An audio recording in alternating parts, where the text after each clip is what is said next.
Começando do início. Logo quando conheci Grabovoi, em dezembro de 2017, pus-me a buscar saber mais, pesquisar como e experimentar a novidade ao meu alcance. Era apenas o começo da odisseia de altos e baixos, dúvidas e certezas, ânimos e decepções que eu haveria de ter em relação a tudo que envolve Grabovoi e seu método, mais adiante. Conheci-o no dia 9 de dezembro de 2017. No dia 14, coincidentemente, o dia de Grabovoi. Neste mesmo mês, entrei para um grupo de estudos sobre ele no Facebook. E foi lá que compilei a maior parte do meu material de estudos, arquivando tudo o que me vinha ao conhecimento. Enfim, eu me vira totalmente engajada em desbravar o potencial daquilo. Embora esperasse resultados tal qual os relatos de sucesso que lia e também arquivava, sabia, até por experiência própria de outros métodos meditativos de uso da mente, que vivenciaria estranhos fenômenos em paralelo. Estes que sempre fazem parte do processo de transformação da consciência, refletidos no âmbito emocional, embora não soubesse de antemão quais seriam, porque neste caso é sempre uma incógnita.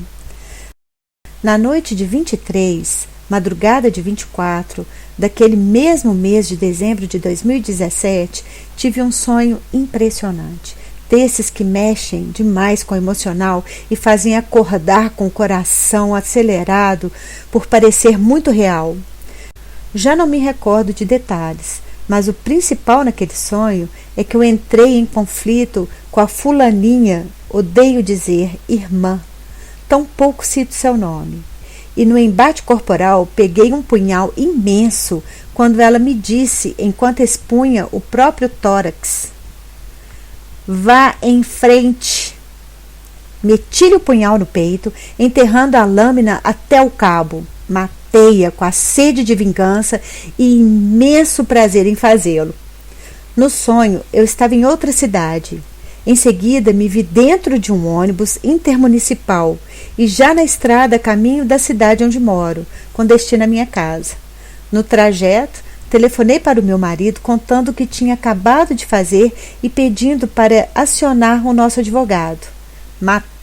Mataria de novo, quantas vezes fosse preciso. Vou enfrentar a corte e o que ela sentenciar, mas não me arrependo nem um pouco de tê-lo feito. O fato estava consumado e tudo o que eu haveria de fazer dali por diante era arcar com as consequências do meu ato. Meu coração palpitava num misto de prazer pela punhalada fatal e apreensão do que ia enfrentar por causa disto. Eu me aproximava de casa quando o sonho terminou. Ao acordar, senti-me mais emocionada ainda. Eu não enfrentaria nenhum processo judicial, nenhuma corte, porque de fato não matara ninguém fisicamente.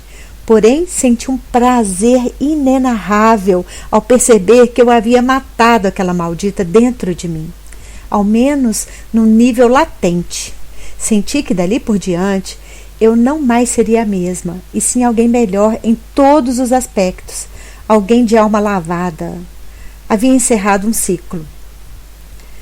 Contei o sonho ao maridôncio logo de manhã, como estava me sentindo, na certeza inclusive de que tal sonho era resultado de estar trabalhando no método, ao que respondeu também impressionado: "Com certeza." Disse que no início tudo são flores. Quando começamos qualquer atividade por iniciativa própria, é comum sermos otimistas, principalmente quando se trata de algo metafísico, como religião, arte marcial, yoga, artes plásticas, curso de canto, psicoterapia e até um namoro. Costumamos nos sentir encorajados e tendemos a observar o mundo ao nosso redor com mais otimismo e boa vontade. Lembro-me que no início do ano de 2018 eu ainda me sentia nas nuvens e tudo ao meu redor parecia ser tão favorável. Mesmo com poucas mercadorias onde fazia compras, eu encontrava os produtos específicos e na quantidade exata do que eu pretendia, como se tudo aquilo que eu quisesse levar estivesse esperando por mim. O estabelecimento podia estar momentaneamente desabastecido, mas nada haveria de me faltar. Na mesma época, meu PC precisou ir para manutenção e ficamos nós dois muito preocupados com o preço desta vez. Para nossa surpresa, o custo total do reparo, incluindo mão de obra, veio a ser exatos 10% do que calculáramos. Na verdade, só pagamos a mão de obra porque os rapazes da TI consertaram a peça, cujo problema era apenas limpeza. Lembro-me de, naquela época, ainda pilotar o famoso 520 e outras sequências numéricas para a prosperidade.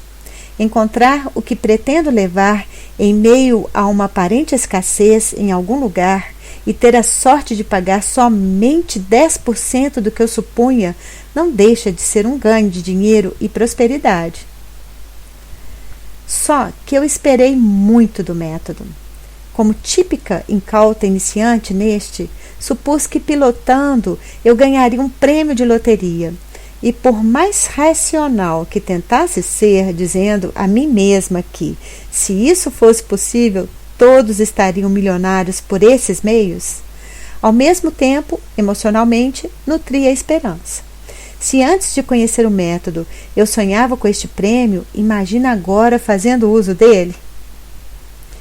O ano de 2018 foi passando e mesmo com pilotagens e constante busca de estudo do método, não deixei de ter decepções e aborrecimentos, e com isso a minha fé no que eu tanto acreditara e investira foi desvanecendo. Eram as flores do encanto inicial murchando. Em junho de 2018 foi o auge do encanto e do desencanto.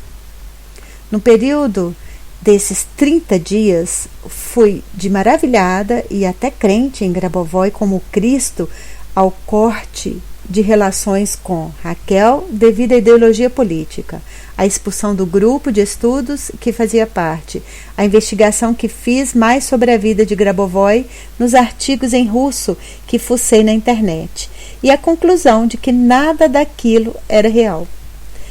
Desentendi-me até com Stefano por e-mail, confrontando o fato de eu estar envelhecendo tanto quanto o seu totem sagrado, Grabovoi, embora não tivesse usado tal expressão. Tive naquela época a sensação de ter sido expulsa de um paraíso inexistente, e ainda péssima por ter me desiludido, ao invés de me sentir aliviada por ter me livrado da ilusão. Isso fez-me sentir a maior idiota entre os idiotas. Aliás, o ano de 2018 não me deixa saudades. Foi muito tenso por diversos motivos, tanto pessoais quanto sociais. Apesar da tristeza por desilusão do método, felizmente mantive arquivado tudo o que amealhara deste. Eu podia mudar de ideia depois, e sei que muito do que arquivei não encontro mais em certas fontes que não tenho mais acesso. Não deixam de serem relíquias de trabalho feito por mim.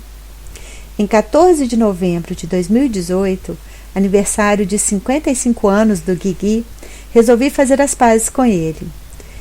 Eu já até havia aprendido um pouquinho de russo, o suficiente para desejar-lhe feliz aniversário e dizer-lhe que o amo no seu idioma, telepaticamente. Raquel e eu também havíamos feito as pazes e voltado a trocar e-mails.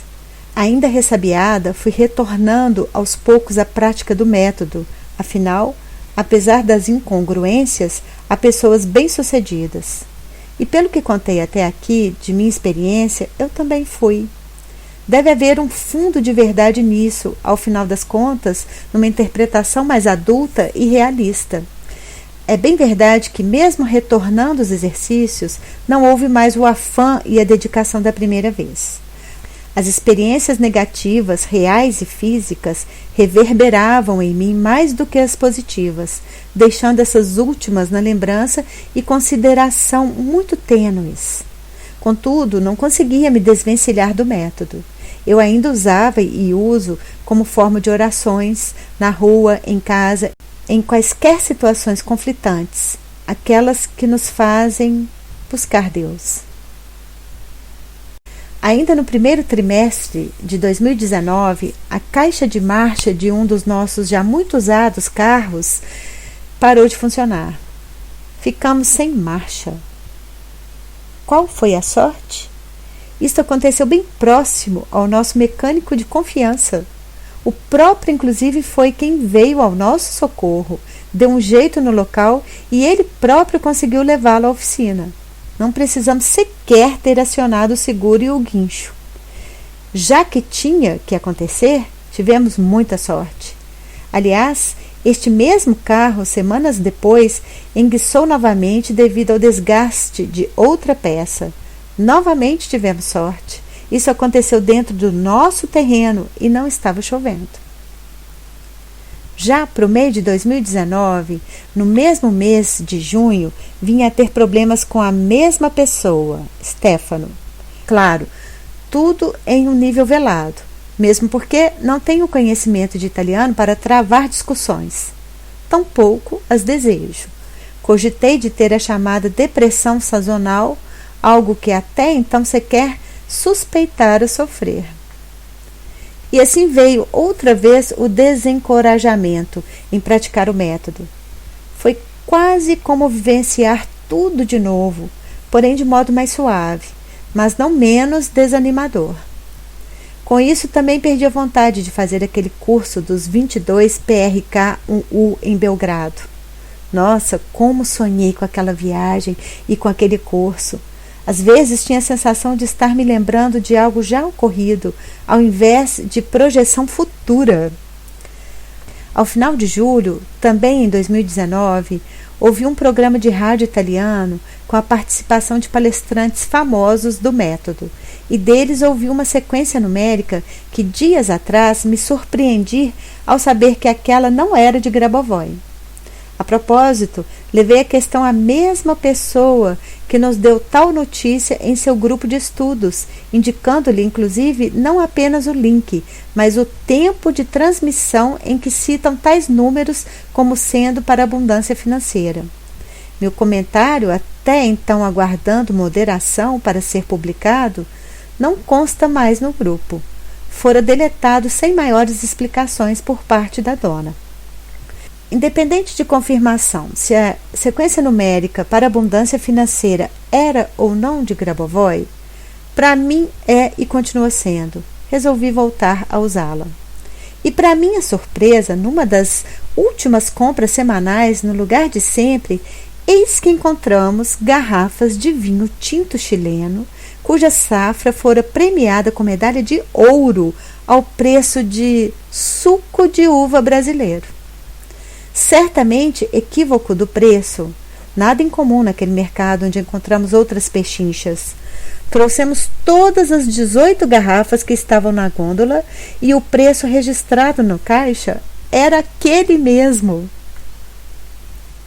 Encontramos também uma loja que vende uísque, de uma destilaria que apreciamos, de excelente custo-benefício.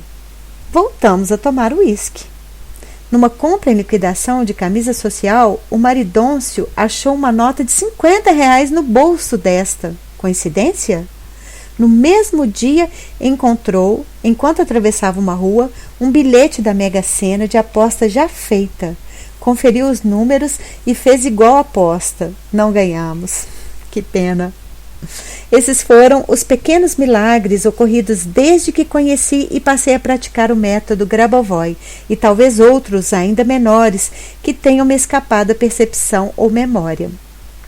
Aprendi por experiências últimas que temos os resultados necessários e merecidos, mas que não se deve ter expectativas específicas deles. Embora Grabovoi recomende nos exercícios de concentrações diários visualizarmos e mentalizarmos o evento desejado. É claro que não deixo de ter resultados pretendidos. 2 carros 0 km em nossa garagem é apenas um deles. Mas que a experiência até aqui valha para que eu não me decepcione nem desanime daqui para frente. Tipo, o que vem de bom é sempre lucro.